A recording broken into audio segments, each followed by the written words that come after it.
ओम शांति। आज 26 सितंबर 2022।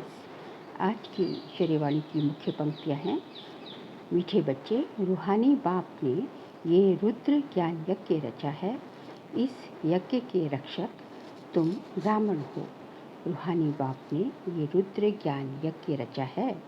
इस यज्ञ के रक्षक तुम ब्राह्मण हो। तुम गायन लायक बनते हो, लेकिन अभी पूजा नहीं करा सकते हो।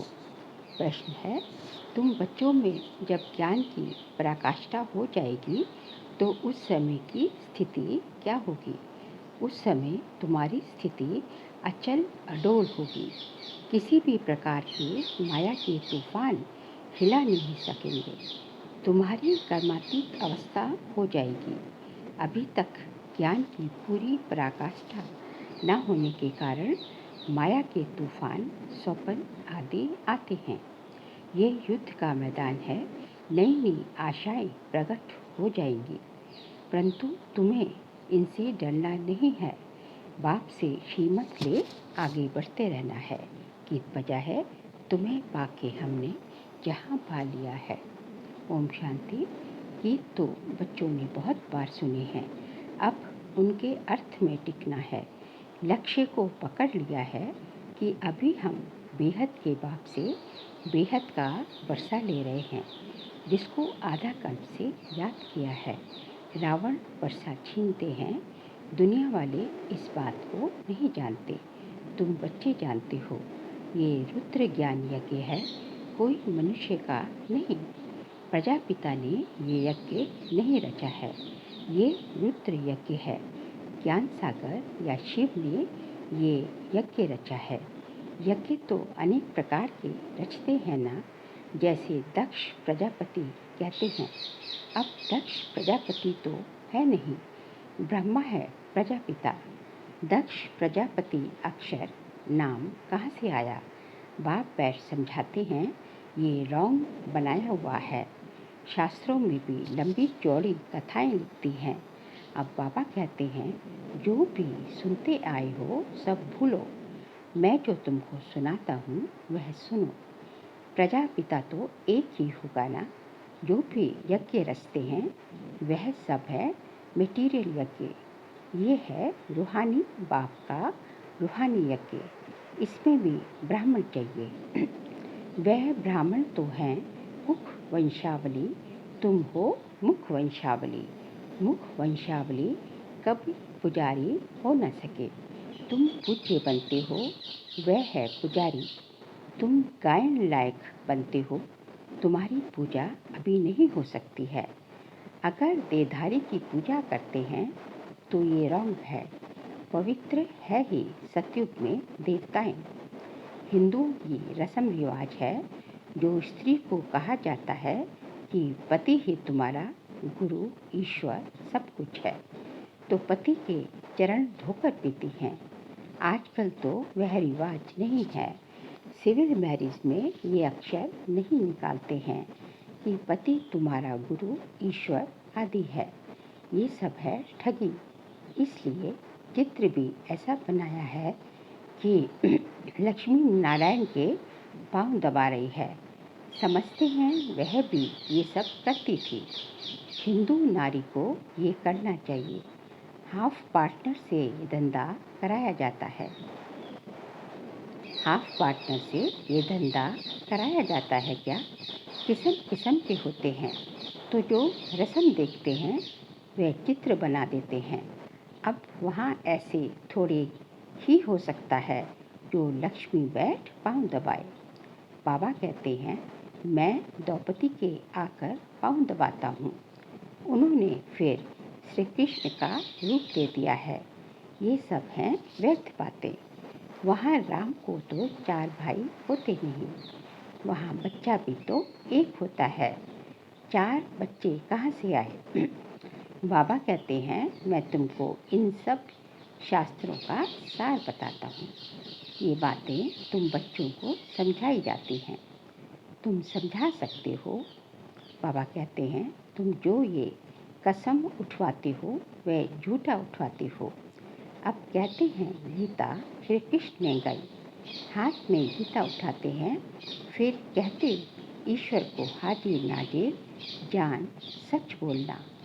श्री कृष्ण भगवान को हाजिर नाजिर जान ये नहीं कहते, ईश्वर के लिए ही कहते हैं।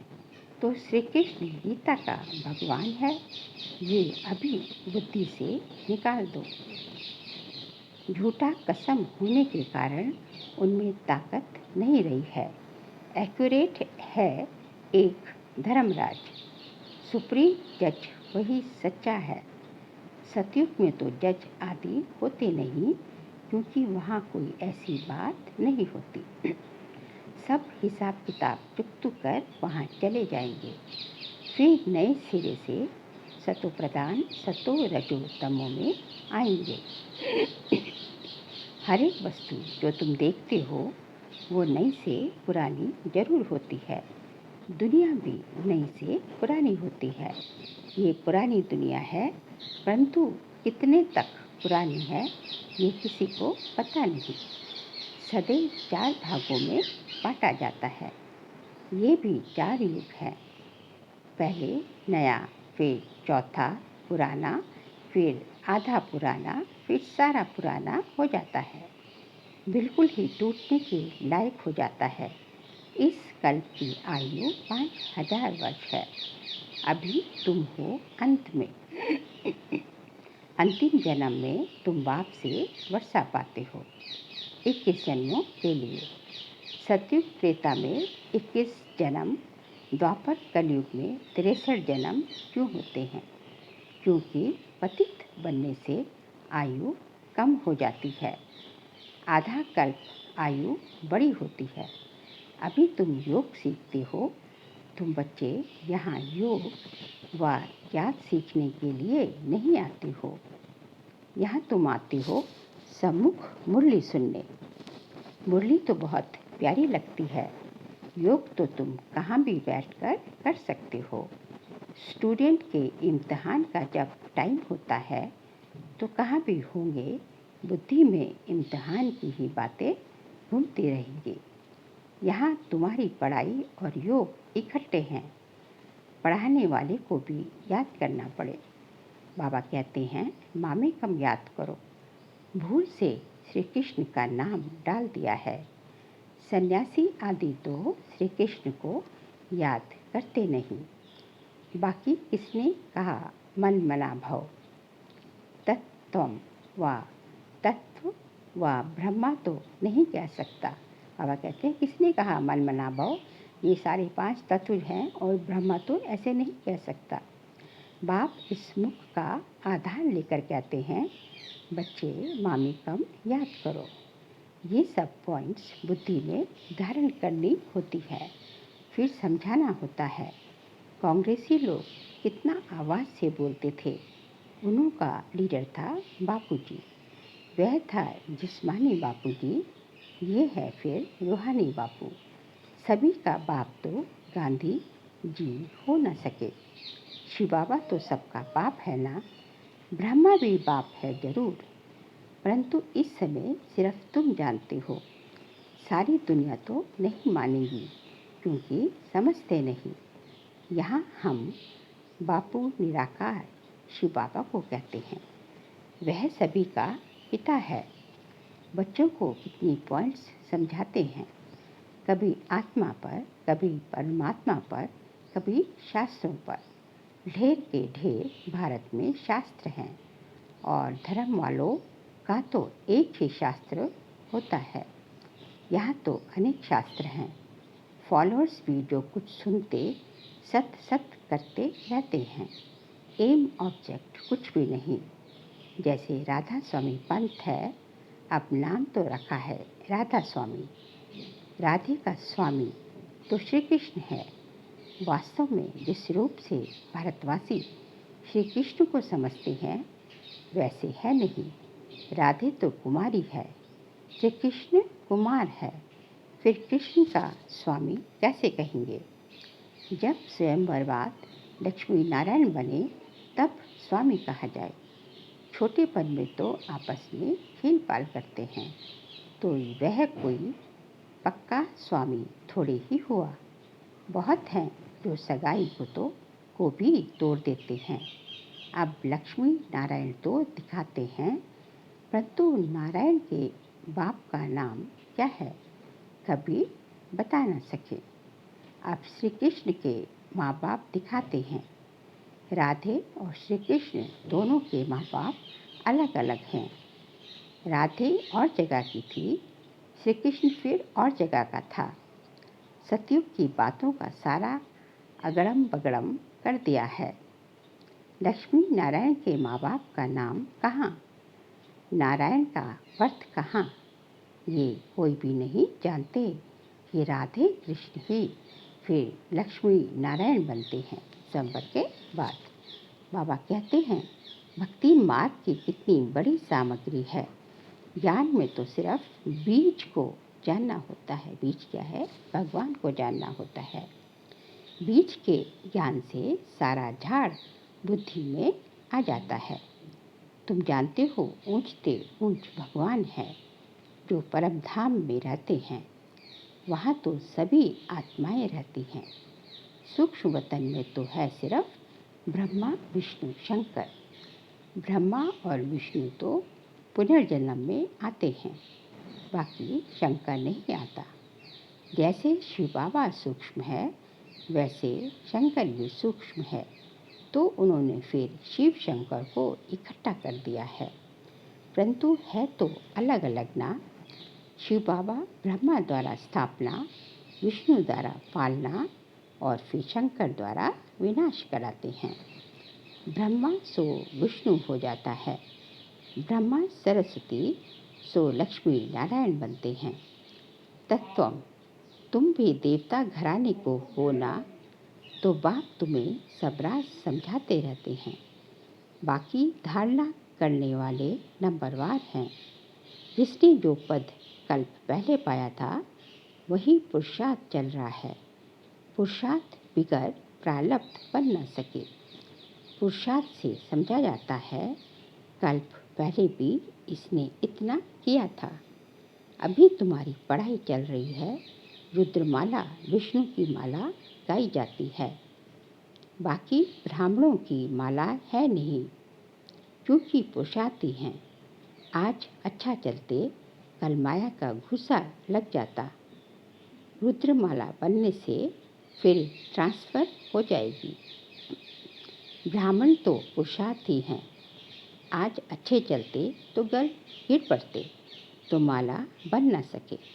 आगे माला बनती थी, फिर 3-4 नंबर में आने वाले आज हैं नहीं। यह युद्ध का मैदान है।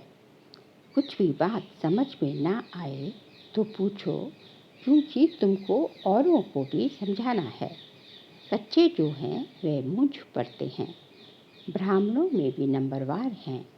कोई कोई तो पूछते भी हैं कि बाबा ने समझाया है, माया के तूफान बहुत आएंगे, तो हम उन पर कैसे विजयी बने।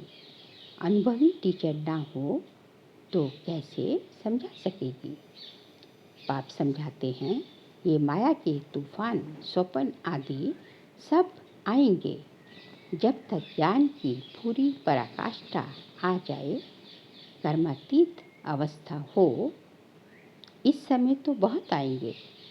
बूढ़ों को और ही जवान बना देंगे, नई नई आशाएं प्रकट करेंगे।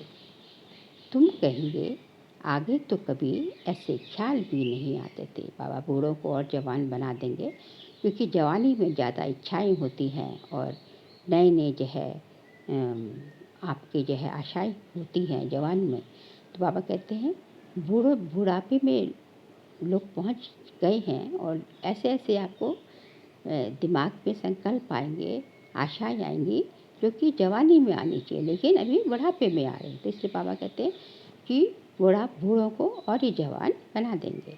तुम कहेंगे, आगे तो कभी ऐसे ख्याल भी नहीं आते थे।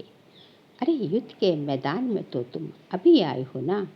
वैद्य लोग कहते हैं कि इस दवाई से बीमारी सारी बाहर निकलेगी। तो बाबा अनुभवी है, सब कुछ बतलाते रहते हैं। इससे जरा भी डरना नहीं है। कहते हैं, ज्ञान में आने से तो पता नहीं क्या हो गया है, इससे तो भक्ति अच्छी। बाबा तो कहते हैं भल जाओ भक्ति में, वहाँ तुमको ये तूफान नहीं आएंगे।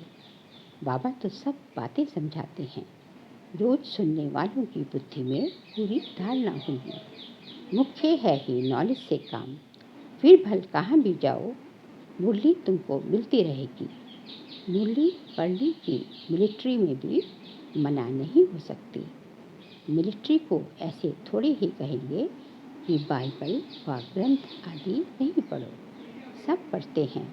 उनके मंदिर भी होते हैं, तो मुरली कहाँ भी मिस नहीं हो सकती। फिर भी तो लक्ष्य मिला हुआ है ना। मुख्य बात ही है बाप का परिचय देना। पहले तो निश्चय बैठे कि हमको पढ़ाने वाला नॉलेजफुल गॉडफादर है, तब और बातों को समझ सकेंगे। गॉडफादर कैसे आकर पढ़ाते हैं ये किसको पता नहीं है। लिखा हुआ भी है भगवान वाच, उनका नाम शिव है, परम आत्मा है ना। परम अर्थात सुप्रीम। परम धाम में तो सब रहते हैं, आत्माओं में भी सुप्रीम पार्ट तो इसका होगा ना। उनको क्रिएटर, डायरेक्टर, मुख्य एक्टर कहा जाता है। वह है रचयिता, करत करावन हार, फिर पाठधारी भी है। इसमें आकर कितना पाठ बजाते हैं, जिससे भारत स्वर्ग बनता है। ऊंचते ऊंच बाप शिव बाबा आया, क्या आकर किया कुछ भी नहीं जानते। कल्प की आयु हुई लंबी कर दी है। बाबा कहते हैं मुझे आना ही है कलयुग के अंत और सतयुग आदि में। सतयुग में लक्ष्मी नारायण का राज्य था, पावन दुनिया थी। हम सो पावन फिर हम सो पतित बनते हैं। चढ़ती कला उतरती कला कैसे होती है, अभी ये सब तुम्हारी बुद्धि में है। बाप कहते हैं बच्चे सबको बाप का परिचय देते रहो। बाप जब स्वर्ग का रचयिता है तो जरूर हमको स्वर्ग की बादशाही मिलनी चाहिए। भारत को थी, अब नहीं है, इसलिए भगवान को आना ही पड़ता है। भारत ही शिव बाबा का बर्थ प्लेस है। आकर तुमको स्वर्गवासी बनाया था, अब तुम भूल गए हो। भूल और अभूल का ये खेल है। इस नॉलेज को भूलने से फिर उतरती कला होती है। एक सेकंड में जीवन मुक्ति, चढ़ती कला। जीवन बंध में कितना समय लगा, ये बातें शास्त्रों में थोड़ी ही हैं। जनक की बात है ना। बाबा कहते हैं जो कुछ भी पढ़ा है सब भूल जाओ। बाबा टीचर, बाप टीचर, सतगुरु मैं ही हूँ। 21 जन्मों का तुमको वर्षा देता हूँ। फिर भी अहो मम माया, तुम कब्रिस्तानी बना देती हो। शिव बाबा परिस्तानी बनाते हैं और माया कब्रिस्तानी बना देती है। माया बहुत बच्चों को धोखा देती है, क्योंकि श्रीमत पर ठीक रीति नहीं चलते। अच्छा मीठे मीठे सिकिलते बच्चों प्रति माता पिता बाप दादा का याद प्यार और गुड मॉर्निंग। रूहानी बाप की रूहानी बच्चों को नमस्ते। हम सब रूहानी बच्चों की रूहानी बाप दादा को नमस्ते नमस्ते नमस्ते। सार के लिए पॉइंट्स है, मुरली रोज जरूर पढ़नी है। माया के तूफानों से डरना नहीं है। किसी भी प्रकार की धोखे से बचने के लिए श्रीमत लेते रहना है। पढ़ाई और योग दोनों इकट्ठा है, इसलिए पढ़ाने वाले बाप को याद करना है। निश्चय बुद्धि बनना और बनाना है। बाबा का ही परिचय सबको देना है। आज का बाबा का वरदान हम बच्चों प्रति, अकाल तख्त पर बैठकर कर्मेंद्रियों से सदा श्रेष्ठ कर्म कराने वाले कर्म योगी भव। अकाल तख्त पर बैठकर कर्मेंद्रियों से सदा श्रेष्ठ कर्म कराने वाले कर्म योगी भव। कर्म योगी वह है जो अकाल तख्त नशीन अर्थात स्वराज्य अधिकारी और बाप के वर्षे के राज्य भाग्य अधिकारी हैं। जो सदा अकाल तख्त पर बैठकर कर्म करते हैं उनके कर्म श्रेष्ठ होते हैं, क्योंकि सभी कर्मेंद्रियां लॉ और ऑर्डर पर चलती हैं। अगर कोई तख्त पर ठीक ना हो तो लॉ और ऑर्डर चल नहीं सकता। तो तख्त नशीन आत्मा सदा यथार्थ कर्म और यथार्थ कर्म का प्रत्यक्ष फल खाने वाली होती हैं। उसे खुशी भी मिलती है तो शक्ति भी मिलती है। आज का बाबा का स्लोगन है, ब्रह्मा बाप के प्यारे वह है जिनका ब्राह्मण कल्चर से प्यार है। ब्रह्मा बाप के प्यारे वह हैं जिनका ब्राह्मण कल्चर से प्यार है। बाबा कहते हैं कि ब्रह्मा बाप को वो बच्चे प्यारे हैं जिनको जो ब्राह्मण हैं, जो ब्राह्मण कल्चर है उससे प्यार है। क्योंकि जब ब्रह्मा बाप से प्यार है तो जब ब्राह्मणों से प्यार होगा तभी तो ब्रह्मा बाप को प्यारे लगेंगे। क्योंकि बाबा किसका है, ब्राह्मणों का ही है ना। बाबा ये ब्राह्मण किसने रचे हैं, हम ब्रह्मा बाप की मुख वंशावली है ना। तो इसलिए ब्रह्मा बाप से प्यार होना मतलब ब्राह्मण कल्चर से प्यार होना। अच्छा, ओम शांति।